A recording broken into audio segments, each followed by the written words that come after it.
Iran এবং Israel উভয়ই মধ্যপ্রাচ্যের গুরুত্বপূর্ণ সামরিক শক্তি এবং বিগত 2 বছরে উভয় দেশই তাদের সামরিক সক্ষমতা উল্লেখযোগ্যভাবে বৃদ্ধি করেছে।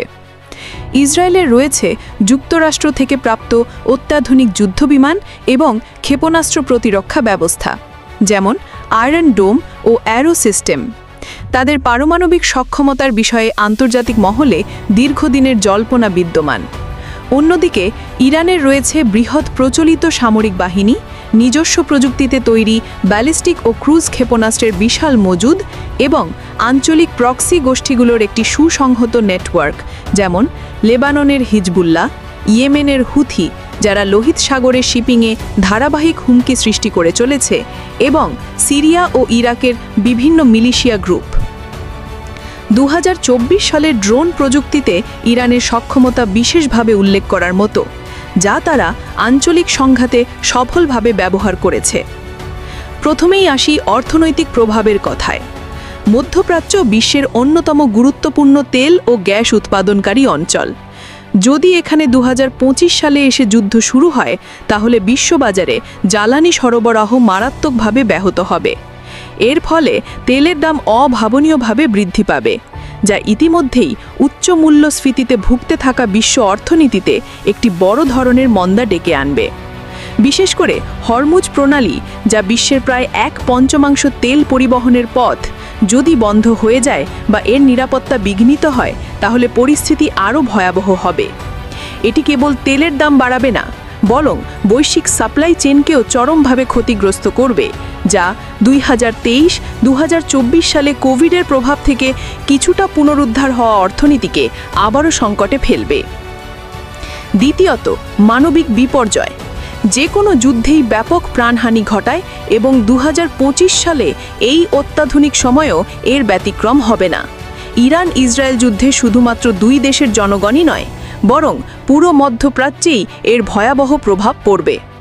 লক্ষ লক্ষ মানুষ বাস্তুচ্যুত হবে, শরণার্থী সংকট বাড়বে এবং মৌলিক পরিষেবাগুলো ভেঙে পড়বে। সিরিয়া, ইয়েমেন, লেবানন এবং গাজায় চলমান সংকটগুলো আরও তীব্র আকার ধারণ করবে।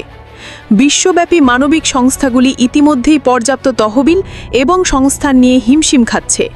এমন একটি বৃহৎ আকারের সংঘাত তাদের সক্ষমতাকে চরম চ্যালেঞ্জের মুখে ফেলবে। তৃতীয়ত, আঞ্চলিক ও বৈশ্বিক স্থিতিশীলতা। এই যুদ্ধ শুধুমাত্র ইরান ও ইসরায়েলের মধ্যে সীমাবদ্ধ থাকবে না। ইসরায়েলের সঙ্গে যুক্তরাষ্ট্রের শক্তিশালী জোট এবং ইরানের সঙ্গে রাশিয়া ও চীনের ঘনিষ্ঠ সম্পর্ক, বিশেষ করে ইউক্রেন যুদ্ধের প্রেক্ষাপটে রাশিয়ার সঙ্গে ইরানের ক্রমবর্ধমান সামরিক সহযোগিতা এই সংঘাতকে খুব দ্রুতই আঞ্চলিক থেকে বৈশ্বিক সংঘাতে পরিণত করতে পারে। 2024 সালে দেখা গেছে সাইবার আক্রমণের মাধ্যমে গুরুত্বপূর্ণ অবকাঠামো লক্ষ্যবস্তু করার প্রবণতা বেড়েছে। এমন একটি যুদ্ধে সাইবার যুদ্ধ একটি গুরুত্বপূর্ণ মাত্রা যোগ করবে, যা কেবল সামরিক নয়, বেসামরিক অবকাঠামোকেও হুমকির মুখে ফেলবে। পারমাণবিক অস্ত্রের ব্যবহারের আশঙ্কাও উড়িয়ে দেওয়া যায় না, যা মানবজাতির জন্য এক ভয়াবহ পরিণতি ডেকে আনবে। চতুর্থত, দীর্ঘমেয়াদী ভূ-রাজনৈতিক পরিবর্তন। যদি এই যুদ্ধ সংঘটিত হয়, তাহলে মধ্যপ্রাচ্যের ভূ-রাজনৈতিক মানচিত্র পুরোপুরি পরিবর্তিত হয়ে যেতে পারে।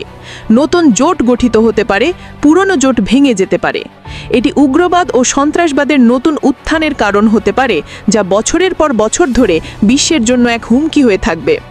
2025 সালে এসেও মধ্যপ্রাচ্যে শান্তি প্রক্রিয়া একটি নাজুক অবস্থায় আছে। এমন একটি সংঘাত সেই প্রক্রিয়াকে সম্পূর্ণ ধ্বংস করে দেবে।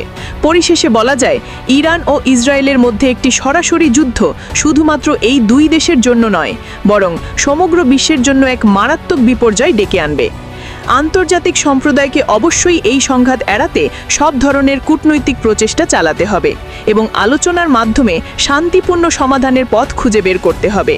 সংঘাত নয়, আলোচনার মাধ্যমেই কেবল দীর্ঘমেয়াদী শান্তি ও স্থিতিশীলতা অর্জন সম্ভব। Samantha Shaheen, KDP news.